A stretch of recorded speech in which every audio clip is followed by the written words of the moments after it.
കടലിലേക്ക് പലതവണ പോയിട്ടുണ്ടെങ്കിലും ഒരു ദിവസം അവിടെ തങ്ങി കടലിൽ വെച്ച് ഫുഡ് ഉണ്ടാക്കി കഴിച്ച് വലയിറക്കി മീൻ പിടിച്ച് അവരുടെ കൂടെ ഒരു ദിവസം സ്പെൻഡ് ചെയ്യാനുള്ള യാത്രയാണ് കേട്ടോ ഇത്. അവരുടെ കൂടെ ആഴക്കടലിൽ ഒരു ദിവസം തങ്ങണം. അവർ നേരിടുന്ന പ്രതിസന്ധികളെക്കുറിച്ച് മനസ്സിലാക്കണം. പച്ചയായ ജീവിതം നേരിൽ കണ്ട് അവരിൽ ഒരാളായി അവരുടെ ജീവിതം അറിയണം. അതാണ് ഈ യാത്രയുടെ ലക്ഷ്യം. നമ്മൾ ബോട്ടിലോട്ട് കയറുകയാണ്. ഇത് ഈ കിടക്കുന്ന ബോട്ടാണ് കേട്ടോ, അമ്മേ നാരായണ. നമ്മൾ പോകുന്നത് നീണ്ടകര മുതൽ തേങ്ങാപട്ടണം വരെയാണ്. അതിനിടയ്ക്ക് ആഴക്കടലിലേക്ക് പോയി നമ്മൾ അവിടെ നിന്ന് മീൻ പിടിക്കും.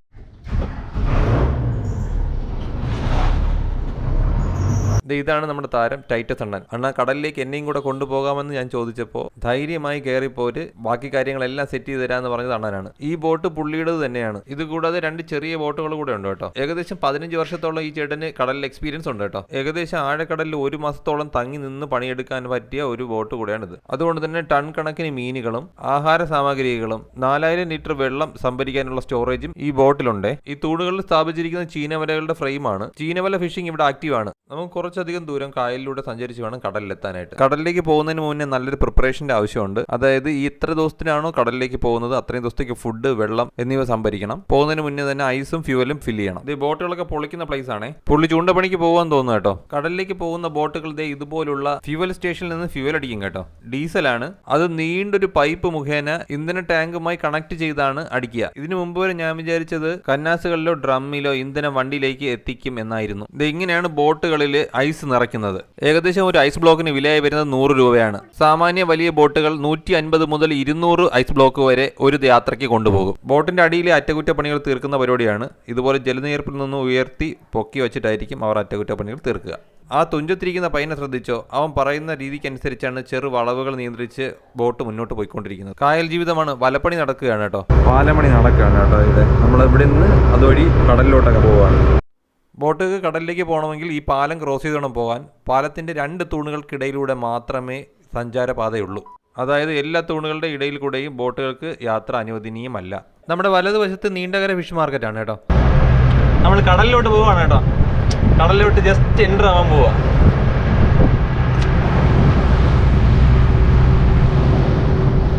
ഇന്ധനം ലാഭിക്കാനുള്ള ഓരോ നുറുക്ക് വഴികൾ കണ്ടോ. മുന്നിൽ നിന്ന് പോകുന്ന ബോട്ടിൽ ബന്ധപ്പെടുത്തി 2 ബോട്ടുകൾ കൊണ്ടുപോകുന്നു. ഏറെ താമസിക്കാതെ നമ്മൾ കടലിലെത്തി. തെളിഞ്ഞ കാലാവസ്ഥയാണ്, കടൽ ശാന്തമാണ്. ഈ ക്യാബിനകത്തുള്ള സാധനങ്ങളൊക്കെ നമുക്കൊന്ന് പരിചയപ്പെടാം. അതെന്ന് തോന്നുന്നു ആ മോണിറ്റർ അതെന്തുവാ? മാപ്പാണ്. ലൊക്കേഷൻ കാണിക്കുന്നതും നമുക്ക് ദിശകൾ കാണിക്കാൻ വേണ്ടിയുള്ള മാപ്പാണ്. കോമ്പോസും നമ്മൾ പോകുന്ന ദിശകളൊക്കെ കാണിക്കുന്ന നമ്മൾ പോകുന്ന വരയാണ് ആ റെഡ് കളറിൽ കാണുന്നതല്ലേ ഈ വര.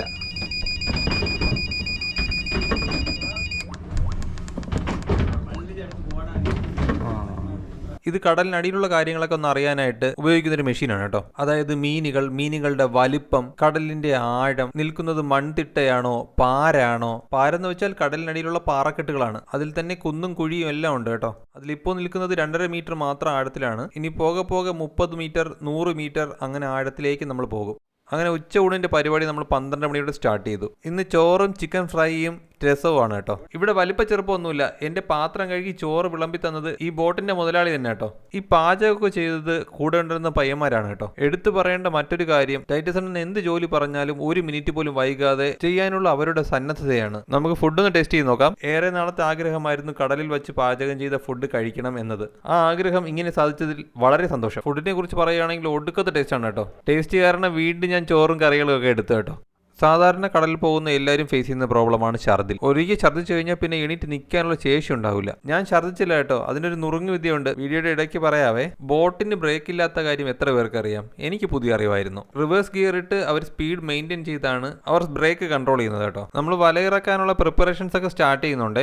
ഈ സമയം കൊണ്ട് ഛർദിക്കാതിരിക്കാനുള്ള നുറുങ്ങു വിദ്യ പറയാം. ഇന്നലെ രാത്രി 7:30 അത്താഴം കഴിച്ചിരുന്നു. രാവിലെ പ്രഭാത ഭക്ഷണം സ്കിപ്പ്, പകരം കട്ടൻ ചായ മാത്രം. ശേഷം ചോറ് കഴിക്കുന്നത് 4 മണിക്ക്. ചുരുക്കം പറഞ്ഞാൽ പട്ടിണി കിടക്കുക. ശേഷം ഛർദ്ദിക്കാതിരിക്കാനുള്ള ഗുളികയും കൂടെ എടുക്കുക. നമ്മൾ വലയിറക്കാനുള്ള പരിപാടി തുടങ്ങാണ് കേട്ടോ. ഈ കാണുന്നത് ഇൻഡിക്കേറ്റർ ലാമ്പുകളാണ്. അതിലൊന്നിൽ GPS ട്രാക്കറായ ബോയയും ഘടിപ്പിക്കുന്നുണ്ട് കേട്ടോ. അതായത് നമ്മുടെ വല ഈ ദിശയിലൂടെ പോകുന്നുണ്ട് എന്ന കാര്യം മറ്റ് കടൽ പണിക്കാരെയും കപ്പലിനെയും അറിയിക്കാനുള്ള ഒരു സിമ്പലാണിത്. കപ്പൽ ചാൽ അടുത്തായതിനാൽ ധാരാളം കപ്പലുകൾ അടുത്തുകൂടെ പോകും കേട്ടോ. അങ്ങനെ പോകുന്ന പോക്കിൽ നമ്മുടെ വലയെല്ലാം ഒരു മുറിച്ചം കളയും. അത് വലിയ പ്രതിസന്ധിയാണ് സൃഷ്ടിക്കുന്നത്. ഈ ചുവന്ന ത്രികോണാകൃതിയിൽ കാണുന്നതെല്ലാം കപ്പലുകളാണ് കേട്ടോ. കപ്പലിന്റെ സ്ഥാനവും നോക്കി അടിയിൽ മീനിന്റെ സാന്നിധ്യമൊക്കെ മനസ്സിലാക്കി നമ്മൾ വലയിറക്കാണ് കേട്ടോ. വലയിറക്കൽ തുടങ്ങി കഴിഞ്ഞാൽ ഏകദേശം 1-2 മണിക്കൂറത്തെ പരിപാടിയാണ്. ഇത് എനിക്ക് കാണിച്ചു തരാനാണ് ഈ വല ഇപ്പോൾ ഇറക്കുന്നത് കേട്ടോ. ഹാൻഡ് മെയ്ഡ് ആയിട്ട് ഉണ്ടാക്കിയ വലയാണ്. കുറച്ച് ആളുകൾ മാത്രമേ ഉള്ളത് കൊണ്ട് നമ്മൾ കുറച്ച് വലയെ ഇന്ന് ഇറക്കുന്നുള്ളൂ കേട്ടോ. വയർലെസ് വഴി നെമ്മീൻ കിട്ടുന്ന വിവരം ഞങ്ങൾ അറിഞ്ഞു. ഒരിക്കൽ വല ഇറക്കി കഴിഞ്ഞാൽ ഏകദേശം 5 മണിക്കൂറോളം നമ്മൾ വെയിറ്റ് ചെയ്യും കേട്ടോ. ഇതാണ് ഇരുട്ടിന്റെ സാന്നിധ്യം മനസ്സിലാക്കി പ്രവർത്തിക്കുന്ന ഇൻഡിക്കേറ്റർ ലാമ്പ്. ഇതിനകത്ത് ടോർച്ചിലിടുന്ന വലിയ ബാറ്ററിയാണ് കേട്ടോ ഇടുന്നത്. നമ്മളിന്ന് വലയുമായി ബന്ധപ്പെടുത്തി ഏകദേശം 5 ലാമ്പാണ് ഇറക്കുന്നത്. കപ്പൽ കയറി പൊട്ടിപ്പോയി കഴിഞ്ഞാൽ വല കുരുങ്ങാതിരിക്കാനായിട്ടുള്ള രൂപാധിയാണ് ഈ നമ്പർ എഴുതി വെച്ചിരിക്കുന്നത് കേട്ടോ.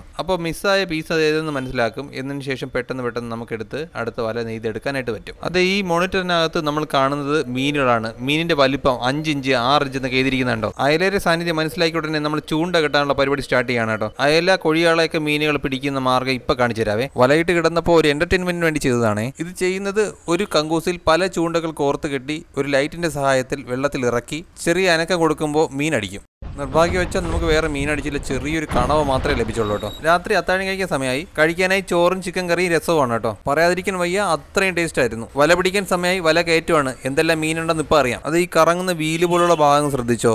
അത് ഈ നമ്മുടെ ബോട്ടിന്റെ എഞ്ചിനുമായി ഡയറക്റ്റായിട്ട് കണക്ട് ചെയ്തിട്ടുണ്ട്. നമ്മൾ എപ്പോഴാണോ ബോട്ട് റൈസ് ചെയ്യുക അപ്പോൾ ഇത് സ്പീഡിൽ കറങ്ങി വരും കേട്ടോ.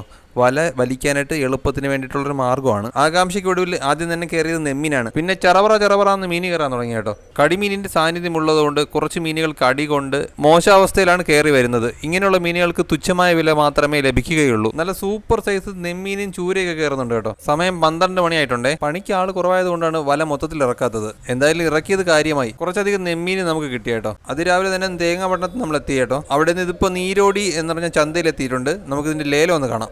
500, 600, 600, 65,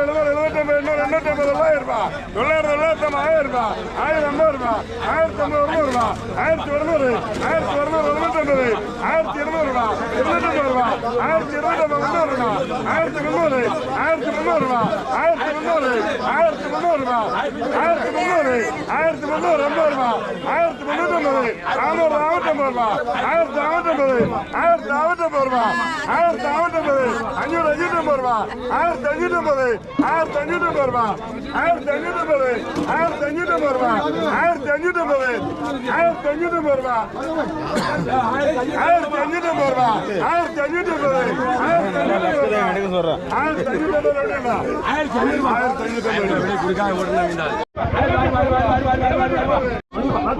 അങ്ങനെ മൊത്തം നമ്മൾ 17,500 രൂപയ്ക്ക് ഇതെല്ലാം വിറ്റ് കേട്ടോ. അപ്പോൾ വീഡിയോ ഇഷ്ടപ്പെട്ട ചാനൽ സബ്സ്ക്രൈബ് ചെയ്യുന്ന കാര്യം ഒന്ന് പരിഗണിക്കണേ. See next video guys, by.